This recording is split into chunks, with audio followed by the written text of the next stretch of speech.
मन ही मन जपो, और जीव नहीं होना चाहिए।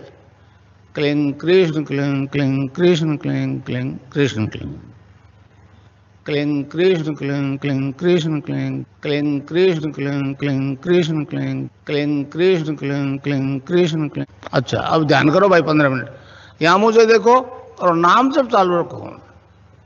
कोई प्रकार की योग क्रिया हो तो घबराएगा नहीं। 15 मिनट ध्यान करो, 15 मिनट में अपना बंद हो जाएगी।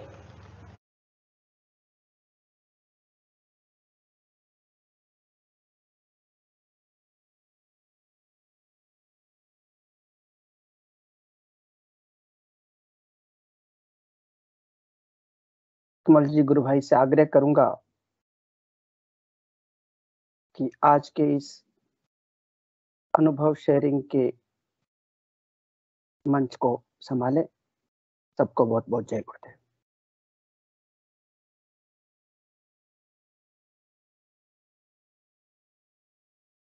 बहुत बहुत जय गुरुदेव गुरु भाई, और सभी गुरु भाई बहनों को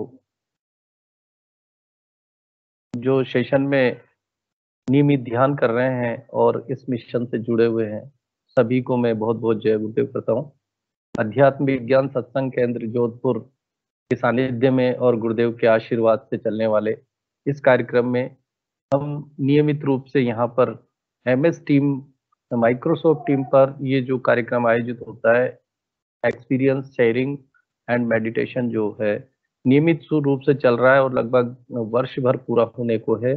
गुरुदेव, दादा गुरुदेव के आशीर्वाद से इस कार्यक्रम से अनेक लोगों को मिशन के प्रति प्रेरणा मिलती है और वो अपने जीवन में दिव्य रूपांतरण प्राप्त करते हैं।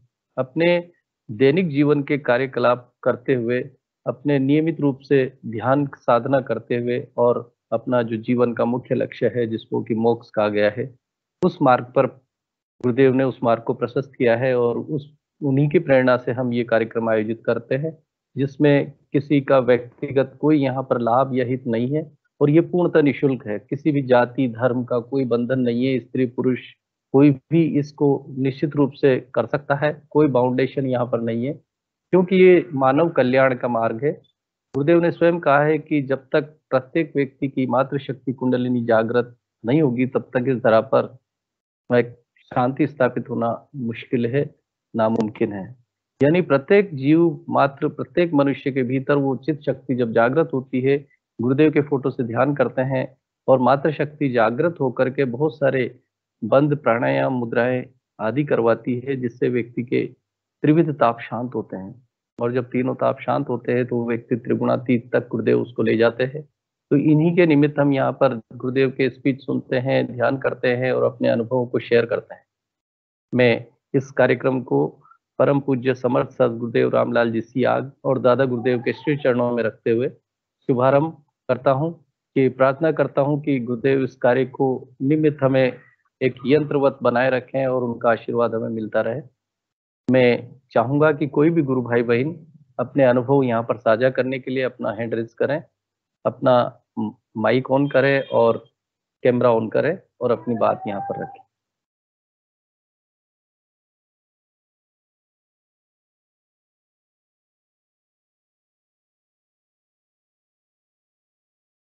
लगभग 47-48 गुरु भाई बहन जुड़े हुए हैं और सबने सामूहिक ध्यान किया है।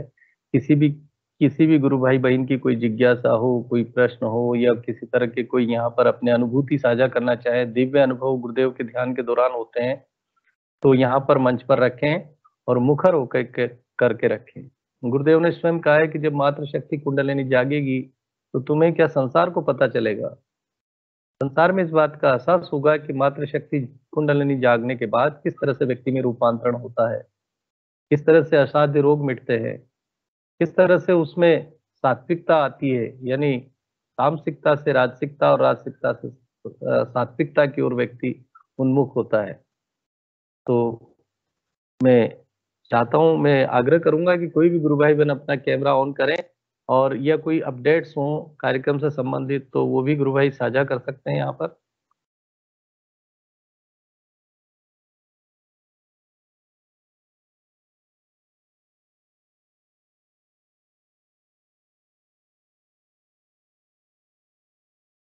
यदि किसी का कोई अनुभव नहीं हो तो फिर हम गुरुदेव की स्पीच चला देते हैं।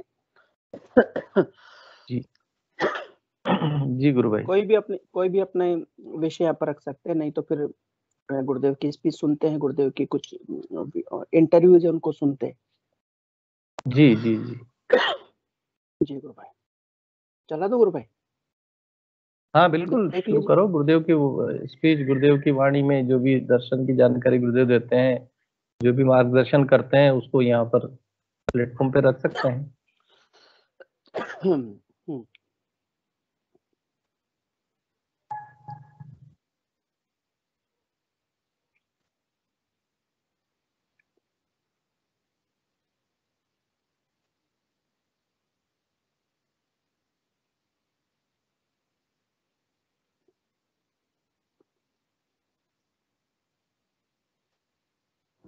देखिए, हिंदू धर्म में गुरु शिष्य परंपरा में दीक्षा का एक सिद्धांत है। दीक्षा गुरु द्वारा दीक्षा प्राप्त करके साधक जो है गुरु भाई, आप गुरुदेव की आवाज आ रही है ना? हिंदू हाँ आ दर्शन रही है में गुरु भाई, मनुष्य को आवाज आ रही है। एक जन्म में दो वीडियो दिख रहा है, जीवन दिख रहा है? जीने की अवधारणा है। नहीं, पहले दिखा था, अब नहीं दिखाई दे रचना रहा। भौतिक माता पिता करते हैं, एक सेकंड रुको। और दूसरा जन्मदाता गुरु होता है, जो अब दिख रहा आत्म है? साक्षात्कार करवाता है, हाँ बिल्कुल दिखाई दे रहा है। मनुष्य को अपने असली स्वरूप की जानकारी कराता है। दीक्षा कई प्रकार से दी जाती है, परंतु जो दीक्षा मैं देता हूँ वह है नाथ मत की एक देन। नाथ मत में शक्तिपात दीक्षा का सिद्धांत है। इसके आदि गुरु मच्छिंद्रनाथ जी थे। मच्छिंद्रनाथ जी के शिष्य गोरखनाथ जी ने जो योग से संसार का भला किया जग जाहिर है। गोरखनाथ जी से पहले नाथ मत एक ही था। गोरखनाथ जी ने उसे 12 भागों में बांट दिया, जिसमें 11 भाग तो शिव उपासक होते और 12वां जो है वो शक्ति उपासक होता है, देवी का उपासक। इसलिए जो उसके उपासक होते हैं उसको आई पंथी कहते हैं। आई पंथ, माई का पंथ। तो मेरे गुरुदेव आई पंथी नाथ योगी थे। उनके अहित की कृपा के कारण ही ये सब जीवन में बदलाव आ गया, एक क्रांतिकारी बदलाव आ गया। शक्तिपात दीक्षा से जब साधक की कुंडलिनी जागृत हो जाती है तो वो ऊर्ध्वगमन करने लगती है, ऊपर चलने लगती है। वह शक्ति तीनों ग्रंथियों और 6 चक्र का वेदन करती हुई साधक को समाधि स्थिति, जो कि समत्वबोध की स्थिति है, प्राप्त कराती। उस चेतन हुई शक्ति पर गुरु का पूर्ण प्रभुत्व रहता है, जिससे वो उस शक्ति का संचालन और नियंत्रण स्वयं करते हैं। हर युग में मनुष्य की सामर्थ्य को ध्यान में रखते हुए आराधना की विधि तय की जाती है। हमारे दर्शन के अनुसार इस कलयुग में केवल हरि नाम का जप ही मोक्ष देता है। ये हरि नाम के जप की जो आराधना हमारे दर्शन ने निश्चित की है, वह सृष्टि उत्पत्ति के मूल आधार को मानकर सारे संसार के धर्म शब्द से सृष्टि की उत्पत्ति मानते, मतलब शब्द ब्रह्म से परब्रह्म की प्राप्ति, अपरा से परा में रूपांतरित हो जाना। सारे संसार के ईश्वरवादी धर्म इस सिद्धांत को स्वीकार करते। वैदिक धर्म को छोड़कर संसार के सभी धर्मों का विकास अभी तक द्वैत भाव तक हुआ है। ईश्वर एक अलग सत्ता, मनुष्य एक अलग सत्ता। परंतु वेदांत कहता है ये तो एक भ्रम है। मनुष्य से बाहर ईश्वर का कोई अस्तित्व नहीं है। मनुष्य के पूर्ण विकास का नाम ही ईश्वर है। इस संबंध में गीता के 13वें अध्याय में 22वें श्लोक में भगवान श्री कृष्ण ने मनुष्य शरीर की व्याख्या करते हुए कहा है कि मनुष्य इस शरीर में स्थित हुआ भी पर है, त्रिगुणातीत है, ईश्वर है, परंतु वह प्रारब्ध कर्मवश कर्ता, भर्ता, भोक्ता, अनुमंता इत्यादि के हिसाब से संसार में व्यवहार कर रहा है।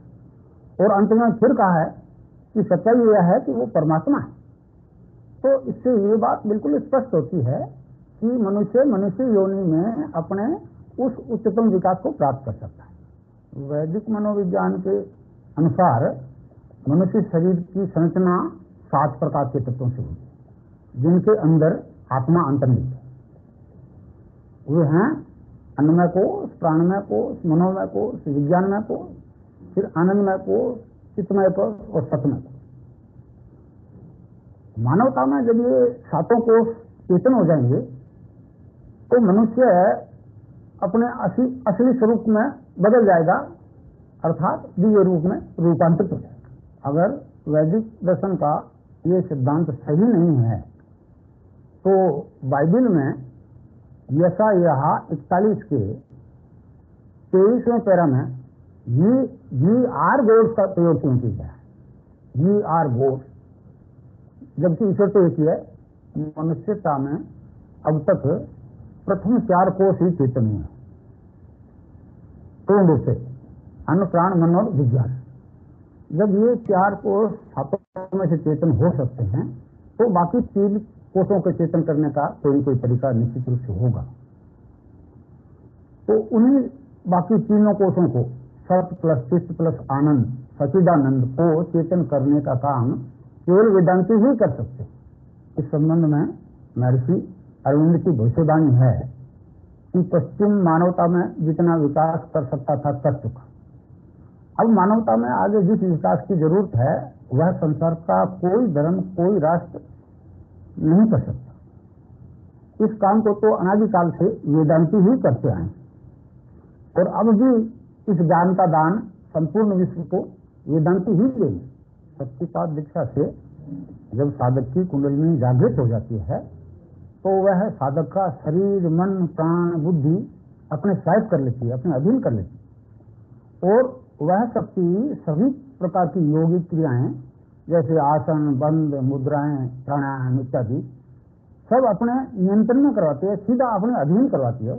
साधक का उसमें कोई प्रकार का हस्तक्षेप काम नहीं करता। साधक तो आंख बंद किए आज्ञा चक्कर पर गुरु का ध्यान करता है और गुरु ने जिस मंत्र को जपने की बात कही है उसका मानसिक जप करता है। बाकी सारी योगिक क्रियाएं सीधा उस सत्ता से कुंडलिनी जागृत हो है मनो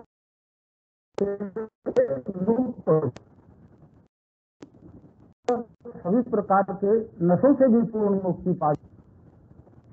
और मानवता में जो विकास होता है वो एक ठोस बात के आधार पर होता है। साधक सभी प्रकार के मनोरोगों से मुक्ति एक दार्शनिक सिद्धांत के आधार पर पाता है। हिंदू धर्म में जो मंत्र दीक्षा दी जाती है, साधक जब उसको निरंतर जपता है तो उससे साधक को एक इंद्रिया अतीत दिव्य आनंद निरंतर, गीता में बड़ा विस्तार से किया है। वो कुंडलिनी सारे योगिक क्रियाओं द्वारा सभी प्रकार की शारीरिक बीमारियों को ठीक कर देती है, क्योंकि समाधिस्थ होने के लिए पहली शर्त है पूर्ण रोग मुक्त। गीता के अनुसार मनुष्य मात्र जो है 3 जाति के होते हैं, 3 वृत्ति के होते हैं, जैसे रजोगुणी, तमोगुणी और सत्वगुणी। आवाज कम आ रही है गुरु भाई, आवाज कम हो गई और जागृत हुई गुरुदेव का फोटो भी अभी नहीं आ रहा। पूर्ण रूप से शांत हो जाते हैं और उसके संबंधित खान पान जितने भी हैं अब आ गया। फिर एक वेबसाइट है, नंबर है उसका www.comfort.org। उसमें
गुरु भाई आवाज नहीं आ रही है क्या आज? हाँ, आवाज नहीं आ रही है अभी। एशिया टीवी वाला जो है गुरुदेव चला रहे हैं, रामलाल जी गुरुभाई चला रहे हैं हैं उसको। अध्यात्म विज्ञान सत्संग केंद्र के। आइए उनसे दो दो बातचीत करते हैं। गुरु जी, आपका फेस टू फेस में स्वागत है। धन्यवाद। बहुत अच्छा लग रहा है आपसे यहाँ पे इस मंच पर दो मुलाकात करके। आप खास जोधपुर से यहाँ आए हैं और अपने साथ लेकर आए हैं एक अद्भुत सी योग क्रिया। ये अद्भुत योग क्रिया क्या है, कैसे भिन्न है दूसरी योग क्रियाओं से? देखिए,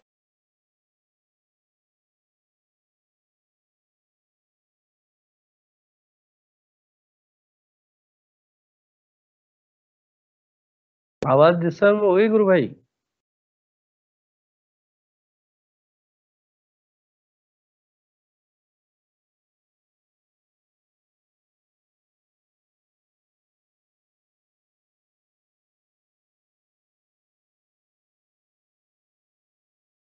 योग स्वयं करवाती है, उसी सिस्टम का योग करवाती है जो आपका प्रॉपर्ली फंक्शन नहीं कर रहा, हम्म, और इस प्रकार सारे सिस्टम को रेगुलराइज कर देती है। जबकि विज्ञान जो है जिन बीमारियों को इनक्योरेबल मानता है, क्योर कर देती है। तो ये जो है सिद्ध योग जो है वो ध्यान और मंत्र से बंधा हुआ है या जुड़ा हुआ है? किस तरह से, उसकी क्या परिभाषा क्या ये कहेंगे आप? मतलब मंत्र से एक्टिवेट होती है वो शक्ति, जी और ध्यान यहाँ करते हैं। आपने देखा होगा शिव की तीसरी आंख होती है, जी बिल्कुल। वो अंदर खुलती है, बाकी ये 9 द्वार जो है वो बाहर खुलते हैं। तो जब तक ये 10वां द्वार नहीं खुले तब तक कोई ध्यान ही नहीं। हम्म, और हमारा सिद्धांत कहता है सारा यूनिवर्स अंदर है, जो ब्रह्मांड में वो सारा पिंड में, जो पिंड में वही ब्रह्मांड में। जी तो जब सारा ब्रह्मांड अंदर है और ब्रह्मांड का मालिक अंदर है, तो साधक को अपने अंदर से मिलेगा, बाहर से कुछ नहीं। हम्म, मैं तो कहता हूँ बाहर वाले डॉक्टर और अंदर वाले डॉक्टर दोनों को मिला लीजिए, फिर कोई रोग इनक्योरेबल नहीं है, और हजारों एड्स और कैंसर क्योर हो गए, हेपेटाइटिस बी क्योर हो गए। जी। किस तरह, कुछ हमें उदाहरण देके बताइए कि किस तरह से लोग आपसे मिले, किस किस बीमारियों को लेकर के आपसे मिले, किन किन दुविधाओं में आपसे मिले, जिनको आपने सिद्ध योग से जिनका आपने निवारण किया? देखिए जी, राजस्थान में लाखों लोग हैं, और मुझे केवल एक विज्ञापन देना है कि मैं यहाँ आ गया हूँ। 8-10 हजार लोग एक साथ आते हैं प्रोग्राम्स में। मैं इंडिविजुअल को दीक्षा नहीं देता, मास कन्वर्सन होता है। इंडिविजुअल को कितने को दूंगा जीवन में? जी तो आज लाखों, 50-60 लाख से ज्यादा राजस्थान, गुजरात, महाराष्ट्र और कर्नाटक में मेरे से उधर नहीं गए, आंध्रा, मद्रास, तमिल, उधर नहीं। जी, दक्षिण भारत की ओर नहीं गई हैं। लेकिन ये बताइए कि किस तरह का तजुर्बा रहता है, कि किस तरह से जब आप एक सत्र, एक सेशन जब आप संबोधित करते हैं जिसमें आप सिद्ध योग बता रहे हैं, सिद्ध योग क्या है, हाँ, उसकी क्या क्या कार्यकारिणी क्या होती है, किस तरह से आप ये सत्र संबोधित करते हैं? मैं उसको कहता हूँ कि आप केवल नाम जपिए और मुझे यहाँ देखिए।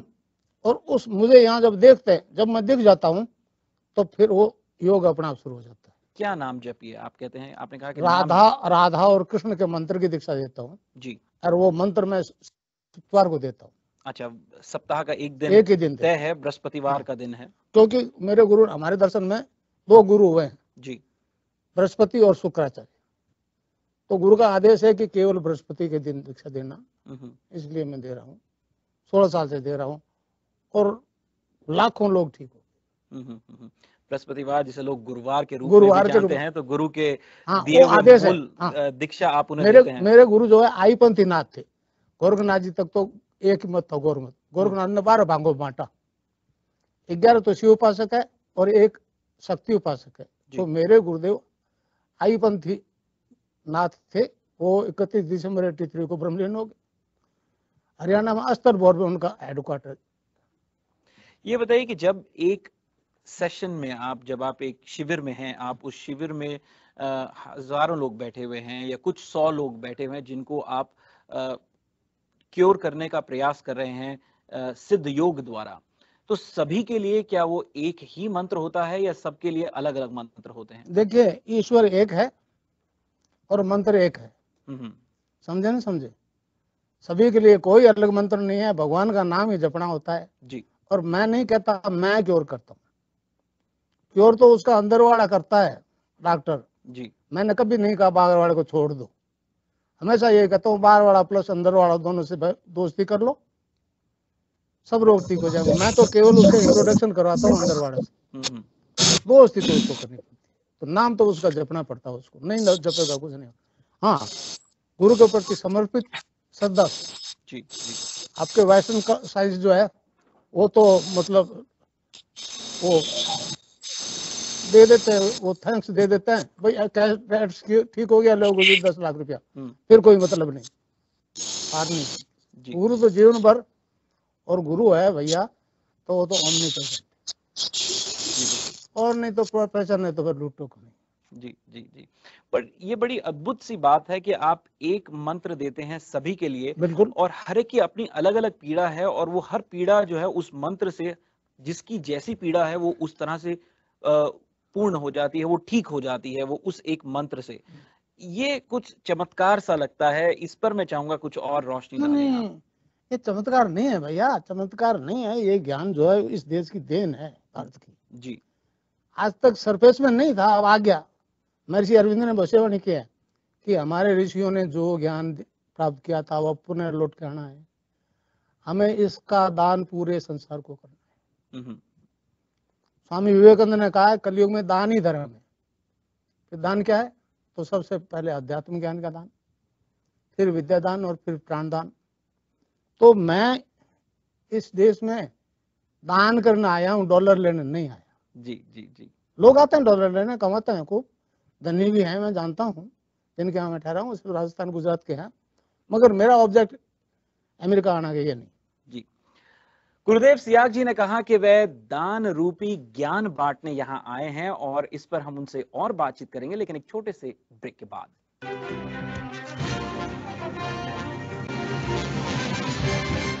स्वागत है।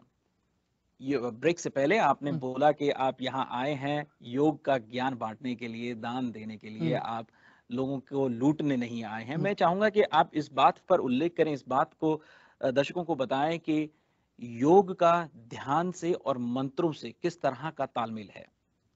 ऐसा है, मंत्र जो है ना वो राधा और कृष्ण का मंत्र है, और वो चंद दिन आप दिन में 5-7 दफे ध्यान कर लो, फिर वो ऑटोमेटिकली शुरू हो जाएगा, एजप आप जैसे कहते हैं। तो फिर आप बात करोगे, बोलोगे, खाओगे, पियोगे, कुछ भी करोगे, बाहर कुछ कर रहे हो उससे कोई मतलब नहीं, वो अंदर जपा जाएगा। तो इसको कहते हैं एजपा जाप शुरू जी। तो फिर याद रख के जपने की समस्या से छुट्टी, फिर सुबह शाम ध्यान करो, सुबह शाम ध्यान करो जी। मैंने आपको पहले बताया योग कई तरह के होते हैं, जप योग, लय योग, ध्यान योग, हठ योग जी। मगर ये सिद्ध योग जो है वो आपके अंदर की शक्ति को चेतन करने की। मैं आप बताऊं, इस देश एक ब्रिटेन की एक लड़की मेरे पास आई थी 7 जनवरी 97 को, समझे? वो लड़की आज आपके डेनिस कुची की वाइफ है। वो 2 तारीख को मेरे से मिलने आई थी न्यूयॉर्क में जी जी। समझे? न्यूज सुनी कि मैं आया हूँ तो आई थी। उसने कहा मैं मेरे हस्बैंड को मिला हूँ। सबसे वो पहली ब्रिटेन की लड़की है जो यहाँ आई थी। उसकी मदर ने कहा कि ये 11 साल की थी तब तक तो कहती थी मैं प्लान, पिछले टाइम में मैं जन्म में वो पायलट थी। तो इसके फादर एक दिन प्लेन में ले गए इसको, और पायलट को कहा तो इसको लैंड करने दे। इस लड़की ने प्लेन लैंड कर दिया। 11 साल की वो, उसको 21 साल की थी, मेरे पास आई 97 में जी। तो वो मेरे पास ही बैठी थी। तो मैंने कहा तो बहुत गड़बड़ होगी। क्या होगी? मैंने कहा बाइबल तो कहती है कब्रें खुलेगी, सारे जिंदा होंगे जी। जन्म से नहीं, कर्म से निकल के कब्र से निकले, क्यों आ गई पहले? मैंने कहा हमारा दर्शन जो है एक पूर्ण दर्शन है। आत्मा का न्यूट्रल जेंडर है, नहीं वो स्त्रीलिंग है, नहीं वो पुल्लिंग है। तो पिछले दफा लड़का थी, वो लड़की होगी। वो आप वो चुनाव लड़ रहा है, उसकी आज धर्मपत्नी है। मेरे से 2 तारीख को मिलना आई थी जी अगस्त। गुरुजी, मैं चाहूंगा कि आप इस बात पर उल्लेख करें कि सिद्ध योग जो है आम व्यक्ति के साथ कार्य किस तरह से करता है, सिद्ध योग की पद्धति क्या है, क्या किस तरह से काम करता है ये? ऐसा भैया, सिद्ध योग ये है कि कुंडलिनी जब जागृत हो जाती है तो वो ऊपर उठती है। यहाँ उसका मालिक बैठा है उससे मिलने के लिए जी। अब जैसे आपका रॉकेट जाता है नीचे स्पार्क होता है ऊपर उठता है, इसी तरह की कोई प्रक्रिया होनी चाहिए। तो फिर इस योग में मतलब 5 प्रकार के वायु होते हैं, प्राण, अपान, समान, उदान और व्यान। अपान वायु नाभि से नीचे नीचे से डिस्चार्जेस को बाहर फेंकता जी। अब बाहर फेंकेगा, जब वायु ऊपर उठेगा तो पहला बंद लगता है मूलाधार में, अपान वायु नीचे नहीं जाएगा। खास तौर से रीढ़ की हड्डी की एक्सरसाइज होती है जी। जो यहाँ से जुड़ी हुई है, समझे। बंद लग गया तो ऊपर उठेगी कुंडलिनी, जो ही नाभि से ऊपर उठी दूसरा बंद लग जाएगा, उसे कहते हैं उड़ियान बंद। फिर उठती जाएगी ऊपर, मूवमेंट खास तौर से रीढ़ की हड्डी का होता जाएगा जी। जब इस गड्ढे से ऊपर उठ गई तो तीसरा और अंतिम बंद लग जाएगा, इसको कहते हैं जालंधर बंद जी। इसके बाद में बाकी हिस्सा जो रह गया रीढ़ की हड्डी का, उसमें फिर हर तरह की एक्सरसाइज संभव नहीं, तब प्राणायाम होता है। और प्राणायाम भी ये अभी जो बता रहे हैं ना, प्राणायाम मतलब कितनी तरह के हैं, ये जब होते हैं जो पता लगता है, समझे। और यहाँ से ऊपर उठ गई तो साधक को समाधि लग जाएगी, मगर समाधि लगने के लिए पहली शर्त पूर्ण रोग मुक्ति, फिजिकल, मेंटल और स्पिरिचुअल डिजीज खत्म होना। जी। तो फिजिकल मेंटल तो कर रहे हैं, स्पिरिचुअल में यहाँ आके अड़बड़ आ जाती है साइंस, समझे ना, समझा। अब ध्यान की स्थिति में एक और बात बताऊं, ध्यान की स्थिति में साधक अनलिमिटेड पास्ट फ्यूचर देखता सुनता है। जी। आपकी भौतिक साइंस कहती है जो शब्द बोला जा चुका है वो ब्रह्मांड में रहता है, नष्ट नहीं होता। हमारा योग कहता है कि शब्द है तो बोलने वाला रहा होगा, उसको बोलते हुए देखा सुना जाना संभव है। वो तो फिल्म पहले बन चुकी है, रिप्ले दिखा रहे हैं। हमारा योग कहता है अभी जो घटना नहीं घटी, अभी जो शब्द बोला नहीं गया, उसको देखा सुना जाना संभव। तो इस मामले में मैंने साइंस वालों को बहुत मतलब समझाने की कोशिश की, बहुत दूर बैठा था इसलिए यहाँ आ गया जी। 72,000 नाड़ियां दिखेगी, 6 चक्र का, ब्रह्म ग्रंथि, विष्णु ग्रंथि, रुद्र ग्रंथि का, और फिर ये यहाँ कौन सी पिट्यूटरी ग्लैंड कहते हैं जिसका डॉक्टरों को कोई फंक्शन मालूम नहीं जी, यहाँ से ऊपर चलते ही फिर समाधि ले जाते। अच्छा ये बताइए हमारे को कि अमूमन हम देखते हैं कि जब लोग, हालांकि आज के दौर में लोगों की योग के प्रति जो एक प्रतिक्रिया है वो ये है कि योग केवल व्यायाम के लिए है, एक्सरसाइजेस के लिए ही है। आपकी इस पर क्या प्रतिक्रिया? ना, व्यायाम से योग का कोई लेना नहीं है। इसे तो ऑर्थोपेडिक सर्जन जो फिजियोथेरेपी देता है वो ज्यादा करेक्ट है भाई। ये जो मैं नहीं कहना चाहता था, मगर आपने जो पूछ लिया, तो जो प्राणायाम करवाया जा रहा है, जो उछल कूद करवाई जा रही है, उसके परिणाम लंबे दौर में बहुत खतरनाक हो गए, खासतौर से भारत में जो स्वामी जी करवा रहे हैं। और ठीक है, पूंजीपति स्पॉन्सर करने वाले हैं, एक राजनीतिक उद्देश्य उनका, मेरा वो नहीं। मैं तो राजनीति जानता हूँ, राजनीति जानता भाई, सीधी सी बात। आपको ऐसा लगता है कि उनके साथ जो है पूंजीपति जुड़े हुए हैं, राजनीतिज्ञ जुड़े हुए हैं, तो इसलिए वे काफी समय से पहले काफी प्रबल हो गए हैं, उनका नाम काफी हो गया है? नाम हो गया, प्रबल नहीं हो गए, नाम हो गया है, प्रबल नहीं हुए हैं। मीडिया है उनके साथ, मेरे साथ मीडिया नहीं है। फर्स्ट टाइम आप इंटरव्यू ले रहे हो, मीडिया नहीं है मेरे साथ, क्योंकि वो तो धन की, वो तो व्यवसाय है। मेरा ये मिशन है, मेरा ये व्यवसाय नहीं है। देखिए भैया, मैं इस शरीर रूपी ग्रंथ को पढ़ना सिखाता हूँ जी, किसी ग्रंथ से मुझे कुछ नहीं सीखा मैंने, और जब तक ये ग्रंथ रहेगा मेरा मिशन चलेगा इस विश्व में। अमूमन हम देखते हैं कि लोग जब योग कर रहे होते हैं, प्राणायाम करते हैं या अनुलोम विलोम प्राणायाम करते हैं, तो ओम शब्द का उच्चारण बार बार करते हैं। तो जब हम सिद्ध योग करते हैं तो क्या हम ओम का उच्चारण करते हैं या हम राधा कृष्ण के मंत्रों का उच्चारण करते हैं? ऐसा है, देखिए मैं आपको बताऊं, मुझे जो सिद्धियां हुई, पहले गायत्री मंत्र की हुई। अच्छा, वो ओम का है, ओम भूर्भुवः जी। जब रिजल्ट आने लगा तो मुझे बड़ा आश्चर्य हुआ कि मंत्र से भी ऐसा होता है। तो फिर गुरु से कृष्ण का मंत्र लिया। पहली सिद्धि निर्गुण निराकार की थी, दूसरी सिद्धि सगुण साकार की हो गई। दोनों सिद्धियां एक ही जन्म में एक ही फिजिकल बॉडी में हो गई। ऐसा आज तक नहीं हुआ। मुझे गायत्री सिद्धि हुई, जो बहुत दार्शनिक लोग आए, मेरे को ये तो सतयुग के मानव की बात कर रहे हो आप, तो सतयुग के मानव हो गए, कलयुग नहीं फेस कर सकेगा जी, मैं नहीं समझा उस वक्त, अब समझ रहा हूँ जी। तो जब कृष्ण की सिद्धि होगी, मतलब अरविंद ने लिखा है कि देखिए कि ये मतलब ट्रांसफॉर्मेशन जो होगा ह्यूमन बीइंग में, उसमें दोनों सिद्धियां अगर एक ही जन्म में हो जाए, एक ही जीवन में हो जाए, तो फिर मानव मात्र का कल्याण हो गया। समझे? अब वो निर्गुण निराकार गायत्री जपते हैं, सिद्धि होती है, और जो फिजिकली बदलाव आता है वो मरने के बाद गाड़ दो या जला दो, खत्म, अगले जन्म में साथ नहीं जाता। इधर सगुण कृष्ण की आराधना की, जो चेंज आया वो गाड़ दो या जला दो, अगले जन्म में। अरविंद ने कहा कि दोनों सिद्धियां अगर एक ही फिजिकल बॉडी में, एक ही मनुष्य में हो जाए, तो फिर समस्या का समाधान। तो ये परिवर्तन इनोसेंट वे में आ गया भाई मेरे में। मैं जो आदमी चाहकर नहीं बनना चाहता था कत्ती, मैं भी बड़ा ईगो वाला आदमी था। जी जी जी। योग की यही खास बात है कि वो आदमी में जो है आत्मविश्वास, संकल्प और जो है उसके अंदर एक विनम्रता ले आता है, और वही विनम्रता मैं आप में भी देख रहा हूँ। ऐसे एक और बताऊं मैं आपको, शायद जाने, इसमें एक मुद्रा लगती है, उसको कहते हैं खेचरी मुद्रा। खेचरी मुद्रा क्या है वो? जीभ पीछे खंसती है, अपना आप खंसती, जो योग होगा आप कुछ नहीं करोगे, खेचरी भी अपना आप होगी। जीभ पीछे खंसती है, सख्त होकर तालू में धस जाती है ऊपर, और वहां से एक पर्टिकुलर पॉइंट का दबाते, वहां से एक रस टपकता है। उसको हमारे ऋषियों ने अमृत कहा है। गोरखनाथ जी ने कहा है, गगन मंडल में ऊंधा कुआ, ता अमृत का वासा, सुगरा होवे भर भर पीवे, निगुरा जाए प्यासा। तो उसको अगर वो अमृत है तो फिर अमर हो गया। एक तो मरना पड़ेगा, दोबारा जन्म नहीं लेगा, क्योंकि अमर हो गया, जन्म मरण के साइकिल से छूट जाएगा। जी जी। उसको नेक्टर कहते हैं शायद आपकी अंग्रेजी भाषा। जी।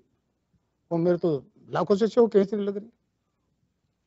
गुरुदेव हमें ये बताइए कि सिद्ध योग के साथ जो है उसको नियमित तरीका क्या है उसका, और उसके करते समय किस तरह के आहार पर भी लोगों को ध्यान देना चाहिए? देखिए, इससे आदमी की वृत्ति बदल जाती है। आहार तो अंदर से छूटता है, अंदर डिमांड जब खत्म हो जाएगी तो सप्लाई नहीं करनी पड़ेगी। आपके जितने भी नशे, मीट, शराब, ये वो, साइंस नहीं छुड़ाती जी। मतलब वो साइकोलॉजिकली ट्रीट करती है। मैंने वैसे वो कहते बताया ये पैरासाइकोलॉजी और होती है, उसने कहा जी लेबोरेटरी में रिजल्ट दिला दो। तो आदमी की 3 वृत्तियां होती है, जब वृत्ति बदल जाती है तो अंदर से डिमांड खत्म हो जाती है। मैं डॉक्टर को कहता हूँ वो हजारों का अफीम छूट गया, हीरोइन छूट गई, तो वो कहते हैं जी गुरुजी एक बात बता दो, शिष्य बहुत है, 100 शिष्य मेरे डॉक्टर, कि अफीम तो छूट गया मगर आफ्टर इफेक्ट्स कहाँ गए? मैंने कहा भैया मैं आपके आफ्टर इफेक्ट्स को नहीं मानता। मानो मैं अफीम खाता हूँ, सुबह खाया, चाय पी, नशा आ गया, काम करने लगा, शाम तक नशा उतरेगा? तो मेटल का है। जी जी। तो शाम को ले, मैं तो स्पिरिट का नशा कराता हूँ, आध्यात्मिकता का नशा कर, राम के नाम का, राम के नाम में नशा है।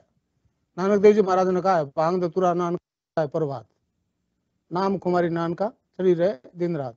ये बात कबीर कहते हैं, नाम अमल उतरे ना भाई जी। नाम का नशा उतरता नहीं, और अमल चिन चिन चढ़ उतरे, नाम अमल दिन बढ़े सवाया। ये इंटॉक्सिकेशन विदाउट ड्रग, डॉक्टर परेशान है, ये क्या कर दिया आपने?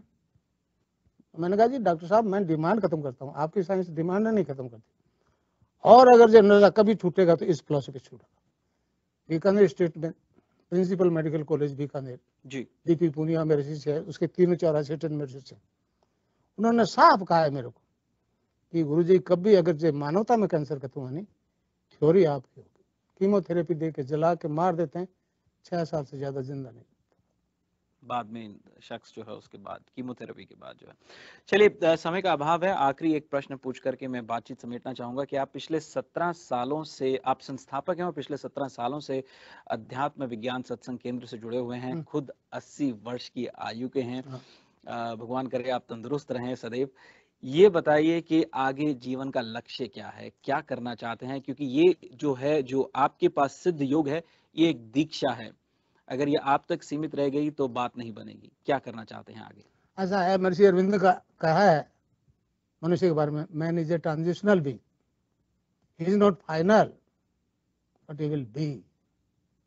और भविष्यवाणी है कि आगामी मानव दाती दिव्य शरीर जाना कर। मैं देखिए क्रिएशन ऑफ न्यू वर्ल्ड की भविष्यवाणी है, सभी धर्मों, वो कैसा होगा तो कहते हैं क्रिएशन ऑफ स्पिरिचुअल वर्ल्ड। फिर उस दुनिया का आदमी क्या होगा? Divine transformation of human being. मैं रोग शोक के क्या मतलब है डॉक्टर तो मैं तो डिवाइन ट्रांसफॉर्मेशन करवाना चाहता हूँ मानव मात्र का, इस प्लेनेट पे जितने हैं सबका। किसी धर्म या जाति से मेरा कोई लेना देना नहीं। जी जी, बहुत अच्छे आपके मैं कहूँगा विचार हैं। टीवी एशिया से बातचीत करने के लिए आपका बहुत बहुत धन्यवाद। धन्यवाद।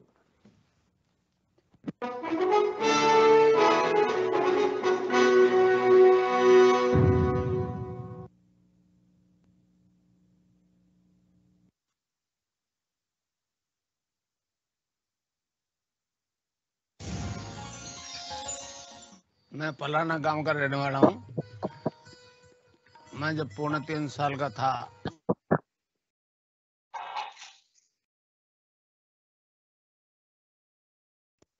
ग्यारह 4-55 से 30 से 86 तक मैंने रेल की नौकरी की।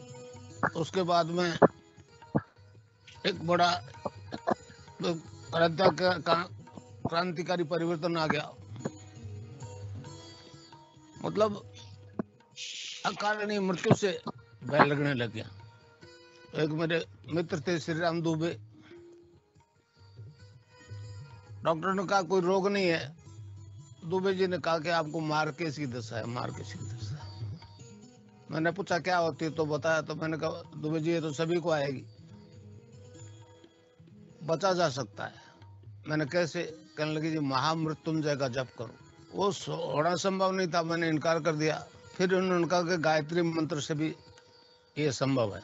तो अक्टूबर 83 की सर्दी की नवरात्रि आती है, हर मंत्र के पीछे आहुति देते हुए तो मृत्यु भय खत्म हो गई। अक्टूबर 68 में मतलब गायत्री मंत्र शुरू किया और 1 जनवरी 69 को सिद्धि होगी उसकी। मैं पहले नहीं जानता था सिद्धि क्या है। ये मेरी सारी बॉडी जो है एक डिवाइन फॉर्म में ट्रांसफॉर्म होगी। न किडनी दिखे, न लीवर दिखे, न ब्लड सर्कुलेशन, इस दूध या प्रकाश में सारी ये ट्रांसफॉर्म होगी। मतलब बॉडी नाम, मतलब स्थूल बॉडी नाम की कोई चीज नहीं। ध्यान में मैं क्या देखता हूँ कि इसमें सारा प्रकाश ही प्रकाश। प्रकाश पर ध्यान दिया तो नाभि से गायत्री मंत्र ऑटोमेटिकली जपना शुरू हो गया। कोई एंड नहीं, जैसे साइकिल का चैन है, कोई एंड नहीं, इसलिए गायत्री मंत्र अपने आप जपना। मैंने कंठ से जपा और नाभि से जपना शुरू हो गया। फिर 84 में कृष्ण की सिद्धि हो गई। मेरे गुरु गंगानाथ जी जामसर में विराजते थे। 31 दिसंबर 83 को वो ब्रह्मलीन हो गए। जाने से पहले आदेश दे दिया कि इस काम को करो, तो ये काम तेरा है। तो 7 साल पहले प्री मैच्योर रिटायरमेंट लिया और इस काम में लग गया। फिर स्वामी विवेकानंद बीच में आ गए। उन्होंने कहा गुरु के बिना नहीं ये संभव, तो जामसर जाके गुरु बना लिया। उन्होंने सिर पे आशीर्वाद दे दिया, आदरक दिया। वो एक ऐसे करंट की तरह यहाँ से लेके पास हो गई एडी तक। मैं नहीं समझा उस वक्त को। फिर वो जाने से पहले आदेश करके कि बेटा ये काम तेरे को करना है। तब से 7 साल पहले प्रीमेच्योर रिटायरमेंट लिया और तब से ये काम कर। मैं जिस योग की बात कर रहा हूँ, प्रचार कर रहा हूँ, उसको सिद्धि योग कहते हैं। सिद्धि योग। मैं राधा और कृष्ण के मंत्र की दीक्षा देता हूँ, उससे साधक की कुंडलिनी जाग जाती है। और जागृत कुंडलिनी साधक का शरीर, प्राण, मन और बुद्धि अपने कंट्रोल में कर लेती है और सारी योगी क्रियाएं स्वयं करवाती है। इसे महायोग भी कहते हैं, सिद्धि योग भी कहते हैं। इसमें सारे योग सम्मिलित है, समझे? अब कुंडलिनी जागृत होकर योग करवाती है।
सभी साधकों को बहुत बहुत जय गुरुदेव। यदि कोई साधक अपना अनुभव शेयर करना चाहते हैं या कोई अनुभूति या कोई प्रश्न, कोई जिज्ञासा रखना चाहते हैं तो उनका स्वागत है। मैं ज्योतमल जी गुरुभाई से आग्रह करूंगा कि मन संभाले, नहीं तो फिर इस कार्यक्रम को यहीं गुरुदेव के चरणों में समर्पित करें। जी गुरु भाई, नहीं किया है। वैसे लगभग यहाँ पर अभी 35 के लगभग गुरु भाई बहन जुड़े हुए हैं। तो मुझे लगता है आज गुरुदेव की यही इच्छा है। गुरुदेव ने आनंद दे ही दिया, स्पीच सबने सुन ही लिया, तो ये भी एक कार्यक्रम रहा है। तो मैं हिंगू जी गुरु भाई से आग्रह करूंगा कि सेशन को गुरुदेव के श्री चरणों में समर्पित करें। हिंगू जी गुरु भाई सेशन में है तो